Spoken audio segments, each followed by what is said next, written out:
Hi, and welcome to another edition of Ruins of Empire with your host, Rafael Pinheiro. We're continuing our discussion of Dragon Age 2, and this time we're going to focus on the way the product was nickel and dimed by Electronic Arts under Project $10. First of all, a little bit of history. Under former CEO Rick Riccatello, EA designed a business strategy in which essentially they were going to bundle every game with online codes. And that was the beginning of a system where they essentially slice up pieces of content to be sold as DLC. And every product was going to be very DLC heavy.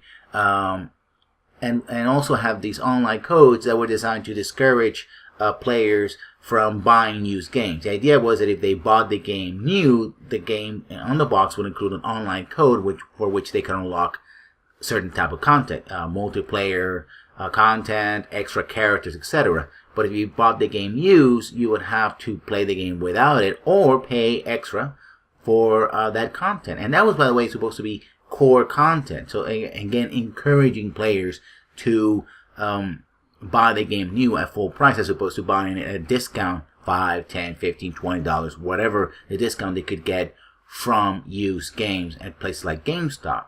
The problem was that, again, you saw a situation where EA basically went out and started chopping off core content from their games. And while Dragon Age 2 is not the only game in the Electronic Arts library that suffered from this, and yes, I'll make a note the fact that EA abandoned online passes about a year and a half ago. Good for them. And it seems that currently Dragon Age Inquisition doesn't have any major pieces of DLC announced for it. It seems to be a complete game. But at the time, Electronic Arts had a process by which essentially they would sell you a very thin product, core product such as Dragon Age 2, and then everything else was segregated or put behind a paywall. Again, Dragon Age Origins had a lot of DLC. Mass Effect 2 and Mass Effect 3 had a lot of DLC. But I think Dragon Age 2 is emblematic of these problems. First of all, the kind of DLC that was sold was the kind of DLC that sort of basically disrupts the power curve, because there was a lot of equipment that could be bought, pieces of armor, magical items, magical weapons, and even a Mabari that could be summoned in the middle of a fight. And that, although the game still remains somewhat balanced, it trended to make the encounters easier. Now, if you were the kind of person that got tired of the same encounters over and over again, having the ability to fight through those encounters much quicker is very important. The problem was that all the other items, or most of the items in the core game, became useless, and therefore not worth much of anything if you paid extra for all this ability power. Basically, it broke the curve. The difficulty curve, when it came to this. So that's one of the kind of things that I really don't like about DLC. I really don't like the buying of power. The other aspect was, of course, the online pass. And in this case was a character, Sebastian Bale, and basically a couple of quests that were segregated. If you didn't have the online pass because you didn't buy the game new, you did not get that character. You had to pay extra. And then finally, the two pieces of DLC that you got true content DLC. One of them, of course, was Legacy, and the other one was Mark of the Assassin. Now, these two DLC show how to do a good DLC and a bad DLC. Legacy was a bad DLC. Now, it does give you a way to reunite with an old sibling. If the sibling went to the Grey Wardens, the sibling comes back. And you have an adventure with them. It does explore about, I think, aspects of the Grey Wardens and the Darksmen and all that. And from this point onward, it's going to be spoilers, not only for Dragon Age 2, of course. If you're listening to this, you probably don't mind being spoiled, but certainly spoilers for Dragon Age Inquisition. Because the thing about Legacy is that it should have been core content. The story of Legacy ties in the Grey Wardens, the Hawk family, specifically Hawk Sr., the mage apostate that was the father of the Hawk children, including the main character, and the with Dragon Age Origins, and through them to Dragon Age Inquisition, because the main bad guy is called Corypheus, and he's supposed to be one of the first Darkspawn, right? That was captured by the Grey Wardens and kept in a prison to be studied, right? The Grey Wardens wanted to know the secrets of the Darkspawn, how to defeat them. But over time, Corypheus got control of his own prison and was able to influence the Grey Wardens and others through the calling, through the taint that the Grey Wardens take upon themselves. That would have been a great sequel hook. Remember when we were talking about sequel hooks? Time one segment of the meta narrative with others. That would have been awesome. That would have been a further exploration of the sort of the core aspects of narrative aspects of Dragon Age and the Dragon Age universe or world. Instead, it got relegated to a DLC, and two very bad things happening, which is also a problem with the main game. First of all, you go through the entire DLC, which is not very long. It's about an hour and a half. I recorded all of it just for this video and others as well. And you get to the end, and in fact, you fail. You think you won, but in fact, you fail. You fail to do the one thing that you were supposed to do, which was stop Corypheus from escaping. In fact, you're the one who enables him to escape. So you did all that for nothing. And of course, it's a perfect setup for why Corypheus appears as the main villain in Dragon Age Inquisition. Right? But imagine if you hadn't bought the DLC. You know what? I'm not interested in that DLC. I'm going to buy it. Well, when you go to Dragon Age Inquisition, you're like, oh, who's Corypheus? Oh, yeah, he appeared in 2 in Kirkwall and has something to do with Hawk. And you're like, what? Wait a minute. I did all that stuff in Dragon Age 2, which amounted to practically nothing. And the main bad guy of this game was in a DLC? In order to see him, in order to know that he existed, had you pay extra money to know that he was there? Something such important to the lore of the world of Thedas and the world of Dragon Age, and it was in a DLC? And then, how he's alive? I mean, if I fought him, how come he's still running around doing the stuff that he's doing? What? You see what I mean? It's good because it has good content, and it was fairly well designed. You go to a different location, expands on the very limited locations that Dragon Age 2 has. But in the end, you do all this stuff, and it's worth nothing. And it's infuriating, really, to think about. So it is, overall, a bad DLC. Now, Mark of the Assassin is a good DLC. I have to say that it's probably the best part of Dragon Age 2. In fact, the only real good part, aside from some characters and some little side stories, it is a very good DLC. It has actual content that expands upon the main storyline, but does not feel like it got chopped off. It doesn't feel like it's something that had to be in the original, in Dragon Age 2, but it felt like it expanded upon themes and ideas. It expands on the Qunari, it expands upon politics. You meet Elysians, you meet different enemy types, it gets you new locations, new side quests as well. And one very funny, if you play it, if you choose to play it, always bring Isabella with you, because there's a side quest that's very interesting. It has some puzzles that are a little bit problematic, and I had to basically go on the internet and say, hey, I need a walkthrough to go through this puzzle, because I suck at puzzles, to be honest. I just have to admit that. Talus, which is the main character, played by and created by Felicia Day, is an excellent character. She did a great voice work and motion capture for it. At least probably most of it, not all of it. But, and it was awesome. And it was a great game, right? And that would have been a great chapter in Dragon Age 2. And it was a great chapter in Dragon Age 2. All the magical items that you get in the game are balanced to that game. Doesn't unbalance the game. The encounters are pretty cool. The side quest is not very long, but the side quests out there and there as well. Even the forced stealth section is very well designed. You don't have to have a rogue, for example, a thief, to get through it. The mechanics are simple enough, but challenging enough. Like, okay, it wasn't something that happens with many forced stealth section, in other words, action adventure games, where basically becomes constant frustration. You get, basically the enemy touches you and you die and you have to restart. Here, it did happen, but it was pretty easy to sort of figure it out. It's like, oh, I made a mistake, and I can go through it, and it wasn't too long.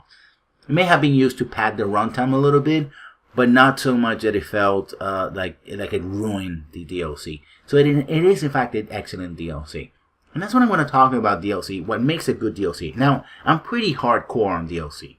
I don't like DLC, buying DLC that just gives you like new skins or new hats and stuff like that. Or microtransactions to do that. Some people like that, but I don't. I feel that should also always be part of the core content. If it isn't, it's not important, I'm not going to pay extra. If you want to pay extra for that, fine. But I feel like, I don't know, I feel it's redundant. I certainly don't like buying power. I've done it before. I did it for Dragon Age 2 just to test it out, right? But again, it's like, okay, if you balance it too well, then it's superfluous. And if it's too powerful, it makes the game too easy, right? And so, like, basically you're buying a cheat code. What used to be, something you found on the internet or in the back of a magazine or your friends would discover while they were playing. Now you have to pay for that. I find that the key to DLC is actual content. And that's something the Mark of the Assassin actually has. It has something to do with the game. It expands upon the game, but unlike Legacy or the appearance of Sebastian Bale, it doesn't feel like a piece that was cut off from the main game, or should have been the main focus of the game in the case of Legacy. It's like, this should have been the thing that Hawke was doing in Kirkwall. This explains so many things of what's going on in Kirkwall. Why wasn't it tied to, for example, the first part of the game where you go into the deep roads with and find the primeval Taig with Varric? I mean, that would have been awesome, right?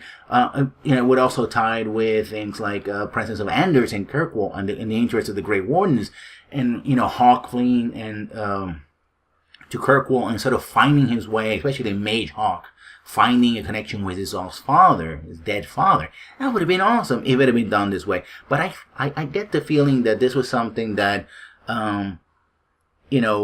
EA insisted that be chopped off so it can be sold separately, thus increasing the actual price of the game. Because if you want the complete experience, you gotta get Legacy. Without Legacy, the game feels incomplete.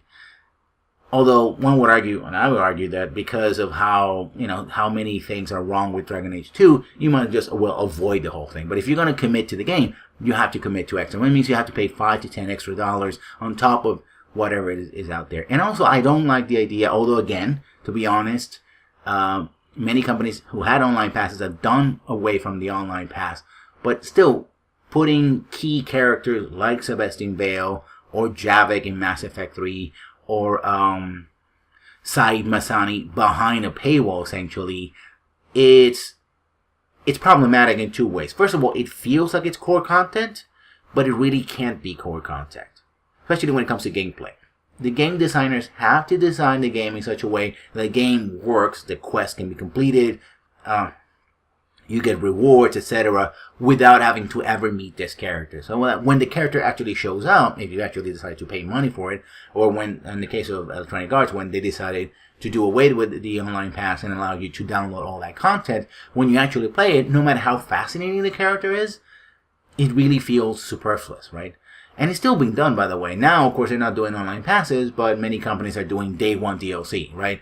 And special, offers with different sellers such as GameSpot or Walmart or Sam's Club or whoever. Buy it here and you get this gun. Buy it over there and you get this new mission. It's like the tendency is that this seems to be part of, the main content, was being, sliced away just to encourage you to pay extra money or to buy it or pre-order it from a special from one store or multiple stores, which kind of doesn't make any sense. You're not going to buy it online from Steam and then from Origins, and if it's on GOG, buy it from GOG or Green Man Gaming and then go to the physical store in Walmart and then go next door to GameStop, and you're not going to do that. So you're always going to be missing something, right? Which again, you have to then buy extra, downloading. Most of the stuff that gets offered in day one DLC, if it's not a character or a core mission, it's power, it's guns, it's armor, it's weapons, it's magic, it's an extra class. I've seen that with Borderlands, for example, an entire class. Oh, well, you have the core classes, but if you want this cool class, you gotta pay extra. And I really don't like that. And it's something that I think people are getting very tired of. If you add this to all the other aspects of the patching culture, games that are broken, especially now if people are moving more and more to buying games digitally, that means that they pay for something and then they have to pay extra for the bits that got sliced up and then wait some more for the 1, 2, or 3 gigabyte download that's going to fix all the problems that the game shouldn't have in the first place, making for acquisition of games to be a pain either online or on the store. People say, "Oh, it's more convenient to buy online." Is it? Oh, I downloaded a 5 gig file. Okay, well, I have to wait another couple of minutes or hours, depending on your internet connection, to get another 1 gig file to fix some of the problems that I can't play with my game. The game has supposed to be complete and release date, but I have to, so blah blah blah. And it's like, oh Jesus, it's just a headache, an unnecessary headache, And again, Dragon Age 2 represents a lot of this stuff, right? So that's why I'm so hardcore in content. If you're gonna give me extra equipment and clothing and all that, put it in something I can play. Put it in actual content. Give me extra missions that expand upon the game, that make me want to keep playing the game and go in those areas, or encourage me to go back and play the game again. Ironically, not only did I buy a lot of stuff for Dragon Age 2, I also bought it for Mass Effect 2. I bought DLC for Mass Effect 3. I bought a ton of DLC for Origins and original Mass Effect. I bought Origins, Mass Effect, and Mass Effect 2, used. But I bought all the DLC directly from the manufacturer because I wanted more content, right? I wanted to keep playing these games that I like the most. And I pre-ordered Mass Effect 3, which turned out to be a mistake. Because, well, the whole thing with the ending, which I'm not going to rehash here. Dear God, I'm not going to go there. I'm just not going to go there. I'm sorry. You don't need to hear it. I don't need to say it. Just trust me on this one. Just say that I pre-ordered Mass Effect 3. I said, oh, there's a first day DLC with this new character, Javik, with the pro thing. I was like, oh, fine, I'll pay the extra $10. So the game ended up costing me $70 plus tax. I played the game, the characters seem interesting, but again, because the designers had to make sure the game worked without the character, in the end, the character, unless you get invested in the character, doesn't really add much to the experience, except maybe a gun or something like that. And at the end of the day, it was like, oh, I could have done without this character, right?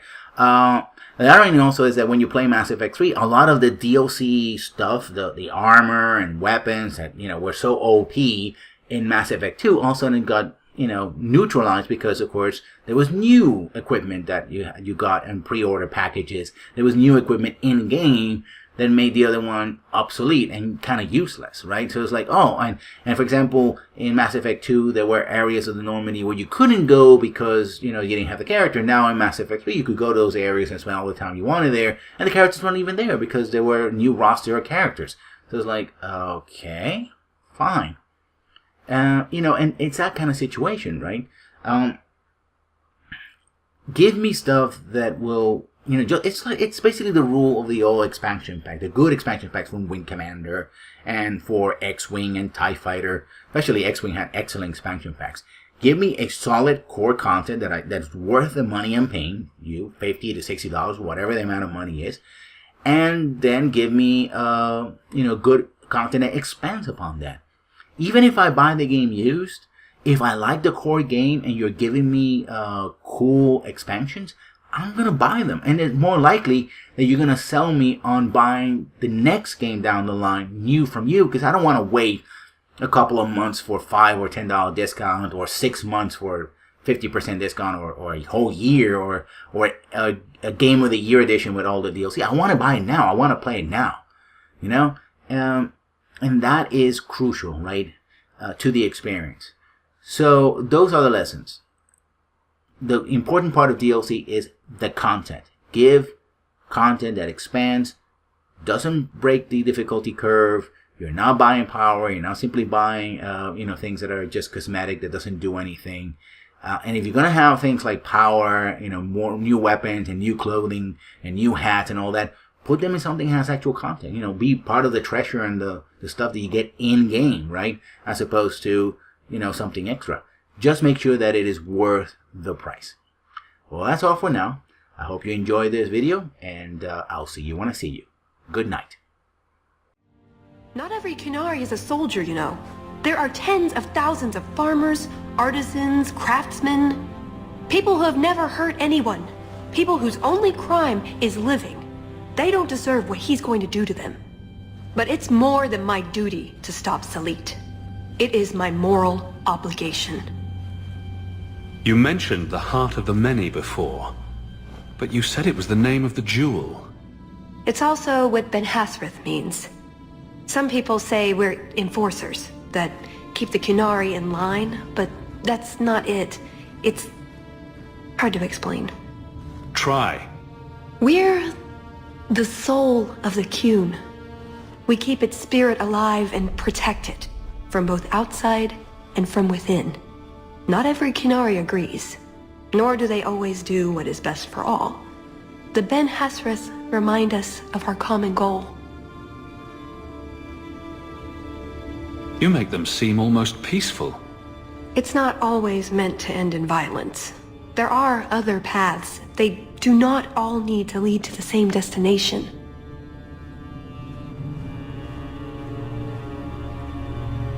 I probably don't sound very convincing.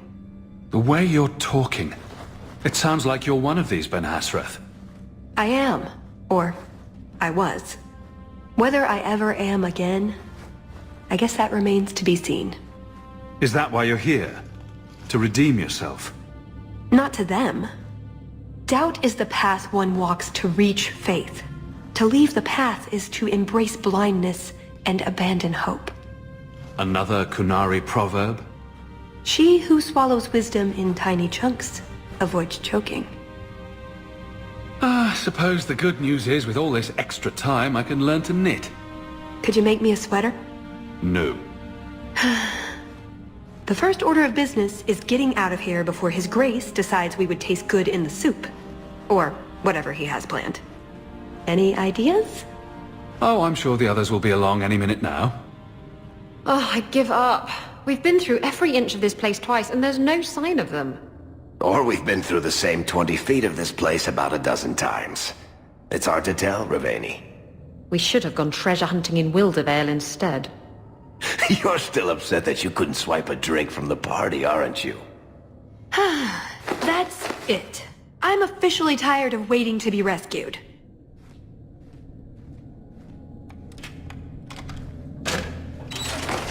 Why didn't you just do that before? You said your friends were coming. Hawk, you're all right. Of course you're all right. Let's get out of here. So, back through the castle then? There's a better way than fighting through the Duke's entire army. I'll show you.